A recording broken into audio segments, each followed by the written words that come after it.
compensation shall not exceed 17 special drawing rights per kilo of gross weight plus the freight.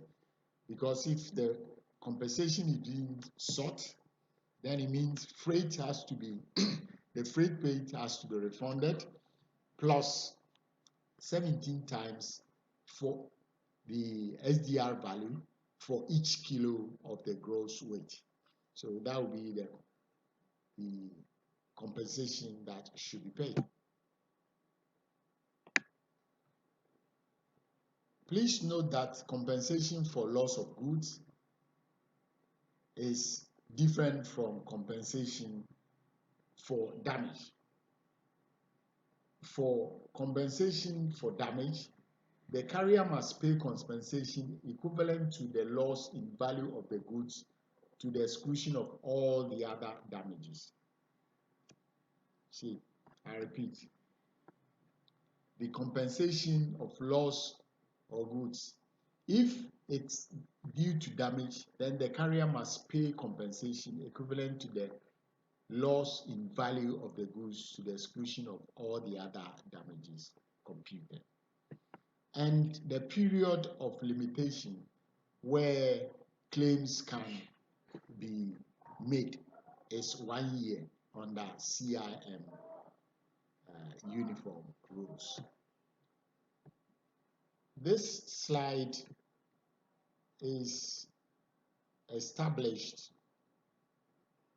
to compare the differences in the rules of CIM and the rules of SMGS in terms of official languages, transit period, compensation for loss of goods, and period of limitation. What this slide seeks to do is to show the difference between the uniform rules of CIM and the uniform rules of what SMGS. Remember, CIM is for carriers from North Africa, Middle East, and Western Europe. And SMGS rules is for carriers from Central Asia, Far East, China, Russia, and the rest of it. The official language allowed under CIM rules are 3. You can complete the consignment note in English or French or German. 3 languages are allowed. But for the SMGS rules, only 2 languages are allowed for the Far East group. It should either be Chinese or Russian language. Next, transit period. Whilst the transit period is 12 hours for dispatch and 24 hours for each 400 kilometers under CIM rules, the transit period for SMGS rule is 24 hours for each 200 kilometers. I repeat, the transit period under CIM rules allows 12 hours for dispatch plus 24 additional hours for each 400 kilometers, which is, so if it's between 401 and 800, it should be 60 hours. If it's between 801 and 1200, it should be 84 hours. Under SMGS rules, every 200 kilometers is 24 hours. So from 201 to 400 will be what? 48 hours. From 401 to 600 will be what? 72 hours, and so forth and so on. Now, compensation for loss of goods. Under CIM rules, compensation shall not exceed 17 SDR per kilo of gross weight plus the freight charged. But under SMGS rules for the Far Eastern Asian countries, there is no limit.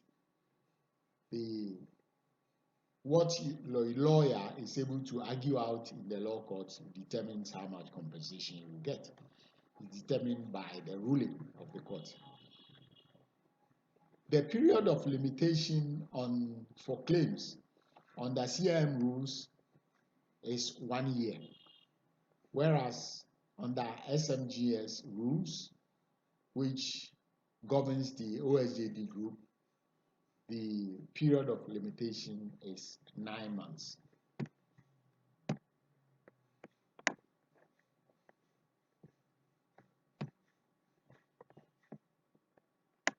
Please note that on this slide, the Russian has shifted on to a space under official language. It's not supposed to be there. The SMG is supposed to be under SMGS rules. So SMGS rules is Chinese and Russia. And also under transit period, what you see there as each 200 kilometers should be on the SMGS rules. So it should be 24 hours plus for each 200 kilometers. Please make that correction for me. There are issues on the transit procedures and facilitation, which I'll take very quickly. There used to be a lot of delays at border crossing, and these days they are not the same. Normally, the delays at the border crossings may be caused by one of three descriptions. The first one is institutional.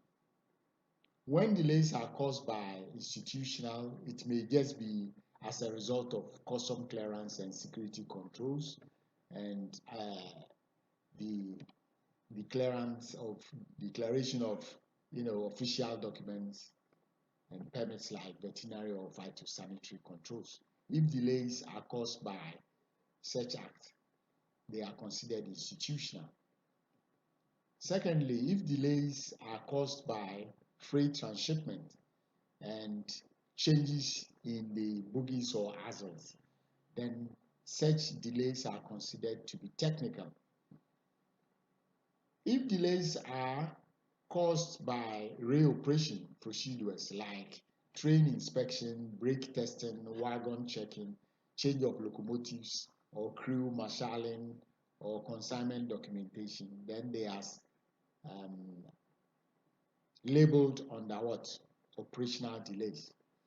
Because train travel over long distances, thousands of miles, apart from inspection done, the brakes have to be tested to avoid accidents, and the wagons may be checked for defects, and the locomotives themselves, the engines that pull the trains, may be changed for a reason or the other. The crew may change sometimes at border crossings, and the marshalling would also take time to effect, and consignment documentation may have to be handled, and that may cause delays. If such delay happen, we consider such delays as operational delays. So this is just to describe labels given to delays. We have institutional delays, we have technical delays, and then we have operational delays. Freight forwarders have to understand it so that when it comes up anywhere, you know exactly what you are dealing with.